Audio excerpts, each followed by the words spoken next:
Praise the Lord. കർത്താവായ യേശുക്രിസ്തുവിൻ്റെ നിസ്തുല്യമുള്ള സ്നേഹനാമത്തിൽ എൻ്റെ ക്രിസ്തുവിലുള്ള വന്ദനം അറിയിക്കുന്നു. ഒരു പ്രഭാതം കൂടെ നമുക്ക് ഒരുമിച്ചായിരിക്കാൻ കർത്താവ് ഒരുക്കി തന്ന കൃപകളെ ഓർത്ത ദൈവത്തിന് സ്തോത്രം.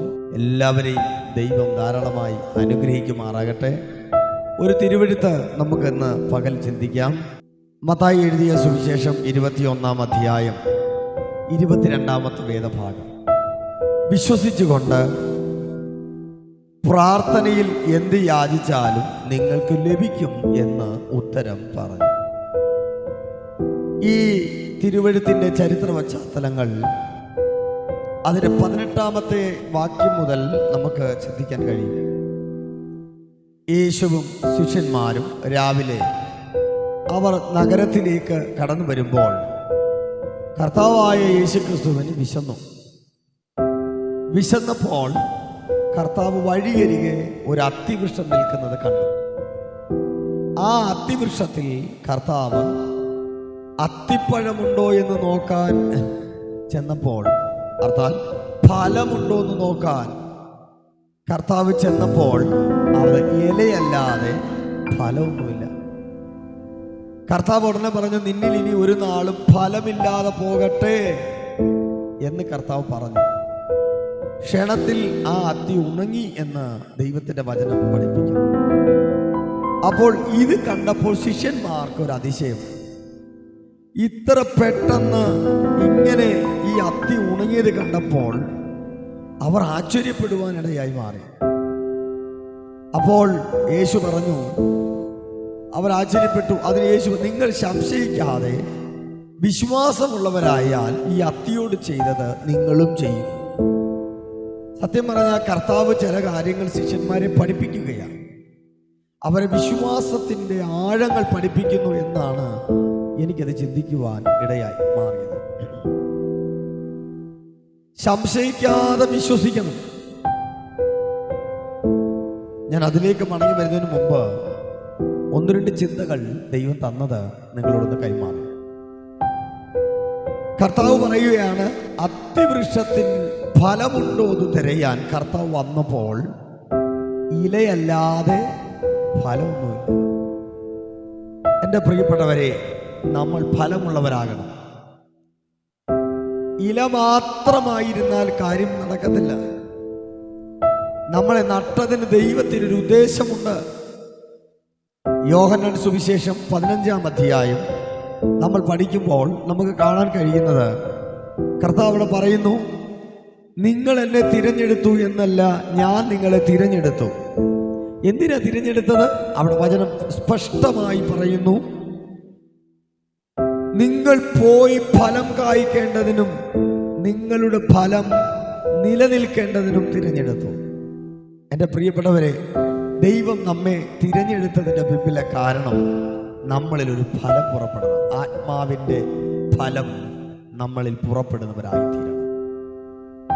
ഇല മാത്രം കണ്ട കാര്യം നടക്കത്തില്ല. അതായത് ദൈവമക്കളാണെന്നും ദൈവ പൈതലാണെന്നും പുറമെയുള്ള പ്രകസനത്തിൽ കൊണ്ട് കാര്യം നടക്കുകയില്ല. നമ്മൾ ഫലമുള്ളതായി മാറണം. ദൈവസ്നേഹത്തിൻ്റെ ഫലമുള്ളവരായി മാറണം. നമുക്ക് സ്നേഹിക്കാൻ കഴിയണം. ദൈവമക്കളെ സ്നേഹിക്കാൻ കഴിയണം. നമ്മുടെ വീട്ടുകാരെ സ്നേഹിക്കാൻ കഴിയണം. ഹല്ലേലൂയ. സ്നേഹിക്കുന്നവരായി മാറണം നമ്മൾ. ദൈവത്തിൻ്റെ ഫലം എന്ന് പറയുന്നത് തന്നെ സ്നേഹമാണ്. ദൈവത്തിൻ്റെ ഫലം സ്നേഹമാണ്. ദൈവത്തിൻ്റെ ഫലം നമുക്കറിയാം. നമ്മൾ ദൈവത്തെ എങ്ങനെ വിശ്വസിക്കുന്നുണ്ടോ, ആ വിശ്വസിക്കുന്ന ദൈവമക്കൾ നമ്മുടെ ഹൃദയത്തിനകത്ത് ദൈവ സ്നേഹമുണ്ടാകണം. നമുക്ക് മറ്റു പലരെ സ്നേഹിക്കാൻ കഴിയണം. ദൈവമക്കളെ സ്നേഹിക്കാൻ കഴിയണം. രക്തബന്ധങ്ങളെ സ്നേഹിക്കാൻ കഴിയണം.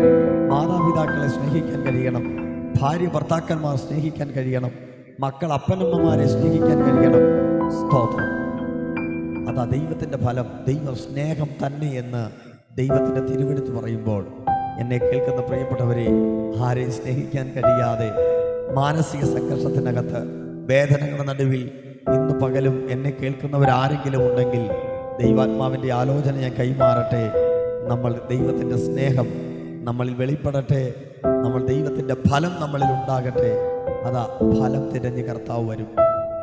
നിന്നിൽ ഒരു നാൾ ഫലമില്ലാതെ പോകട്ടെ. കർത്താവ് ഒറ്റ വാക്ക് പറഞ്ഞു, ആ അത്തിവൃക്ഷം വേരോട് ഉണങ്ങിപ്പോയി. നമ്മളെ നട്ടത് ഉണങ്ങിപ്പോകാനല്ല, നമ്മളിലൊരു ഫലമില്ലാതെ നമ്മൾ വെറും ഉണങ്ങിപ്പോകാൻ വേണ്ടിയല്ല, ഇന്ന് പകലിൽ ഫലമുള്ളവരായി മാറാൻ, ആ ദൈവസ്നേഹത്തിൻ്റെ ഫലം നമ്മളിൽ ഉണ്ടാകാൻ നമുക്ക് ദൈവത്തോടൊന്ന് പ്രാർത്ഥിക്കാൻ കഴിയുമോ? ആരെ സ്നേഹിക്കാൻ കഴിയാത്ത അനുഭവത്തിൽ, ആരോടും സ്നേഹത്തോടെ ഒന്ന് സംസാരിക്കാൻ പോലും കഴിയാത്ത അനുഭവത്തിൽ, പലപ്പോഴും ദേഷ്യപ്പെടുന്ന, കോപിക്കുന്ന ചില അനുഭവങ്ങളിലൂടെയാണോ എന്നെ കേൾക്കുന്നവരാരെങ്കിലും കടന്നു പോകുന്നുണ്ടെങ്കിൽ, നിങ്ങൾ കർത്താവിൻ്റെ സ്നേഹത്തിലേക്ക് മടങ്ങി വരിക. ആ ദൈവത്തിലേക്ക് അടുത്ത് വരിക. നിങ്ങളുടെ പ്രാർത്ഥനകൾക്ക് ഫലമുണ്ടാകാൻ, നിങ്ങളുടെ പ്രാർത്ഥനകൾക്ക് ചില മറുപടികൾ വെളിപ്പെടുവാൻ നിങ്ങൾ ദൈവത്തിലേക്ക് അടുത്ത് വരിക. ഹല്ലേലൂയ. ഈ വചനം കർത്താവിൻ്റെ ഹൃദയത്തിൽ ആഴമായി നൽകി തന്ന ഒരു ദൈവിക അരുളപ്പാടാണ്. ഈ പകൽക്കാലം, ഇന്ന് പ്രഭാതത്തിൽ നിങ്ങളോട് സംസാരിപ്പാൻ കർത്താവ് നൽകിയതാണ്.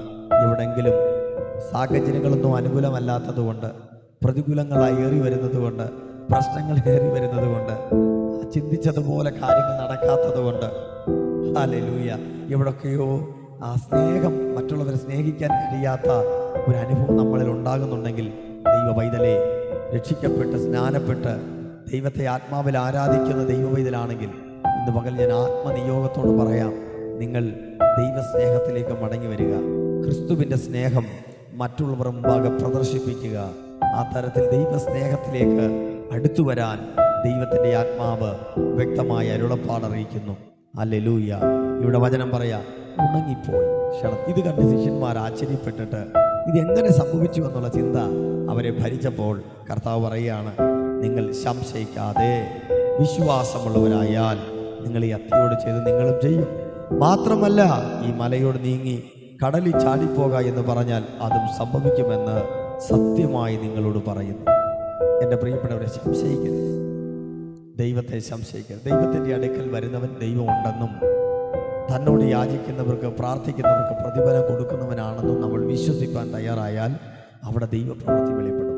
അതെ, ഞാൻ ആത്മനിയോഗത്തോടെ പറയാം, സംശയിക്കരുത്. യാക്കോബിൻ്റെ ലേഖനം 1-ാം അധ്യായം 6-ാമത്തെ വാക്യം നമ്മൾ പഠിക്കുമ്പോൾ അവിടെ ഇങ്ങനൊരു വാക്യം കിടപ്പുണ്ട്, അവൻ യാചിക്കുന്നവൻ വിശ്വാസത്തോടെ യാചിക്കണം.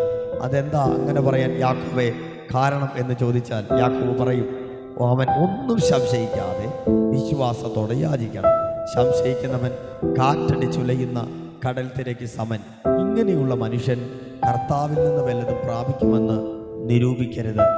മനസ്സുള്ള മനുഷ്യൻ തൻ്റെ വഴിയിലൊക്കെയും അസ്ഥിരൻ. അതെ, സംശയിക്കാതെ വിശ്വാസത്തോടെ നിങ്ങളുടെ ഭാരപ്പെടുന്ന, നിങ്ങൾ പ്രാർത്ഥിക്കുന്ന നിങ്ങളുടെ വിഷയത്തിനകത്തൊരു മറുപടി വരുമെന്ന് വിശ്വസിച്ചുകൊണ്ട് പ്രാർത്ഥിക്കാൻ തയ്യാറാകുക. നിങ്ങളുടെ പ്രാർത്ഥനകൾക്ക് മറുപടി തരുന്ന ഒരു യേശുവാണ്. ആ യേശു നിങ്ങളുടെ പ്രാർത്ഥനകൾക്ക് മറുപടി തരും. മറ്റൊരുത്തനും രക്ഷയില്ല. രക്ഷിക്കപ്പെടുവാൻ ആകാശത്തിൻ്റെ കീഴിൽ നൽകിയ, മനുഷ്യരുടെ നൽകപ്പെട്ട ഒറ്റ നാമം യേശുവിൻ്റെ നാമം. ദൈവത്തിനും മനുഷ്യർക്കും മധ്യസ്ഥൻ ഒരുവൻ, അത് നമ്മുടെ കർത്താവായ യേശു ക്രിസ്തുവാണ്. അതുകൊണ്ട് ആ യേശു ക്രിസ്തുവിൻ്റെ സന്നിധിയിൽ നിന്റെ പ്രാർത്ഥന വിഷയങ്ങൾ സമർപ്പിക്കുക, പ്രാർത്ഥിക്കുക. യേശു വലിയ കാര്യങ്ങൾ ചെയ്യും. കണ്ണുകളെ അടയ്ക്കാൻ പ്രാർത്ഥിക്കാം. മഹത്വവാനായ സ്വർഗീയ നല്ല പിതാവേ, ഞങ്ങൾ ഒരുമിച്ച് ദൈവസ്ഥലിൽ ഏൽപ്പിച്ച് പ്രാർത്ഥിക്കുന്നു. ദൈവത്താൽ ഇന്ന് പകലിൽ കേട്ട ദൈവശബ്ദത്താൽ കർത്താവെ അവരനുഗ്രഹിക്കപ്പെടുവാൻ ഇടയാകണം.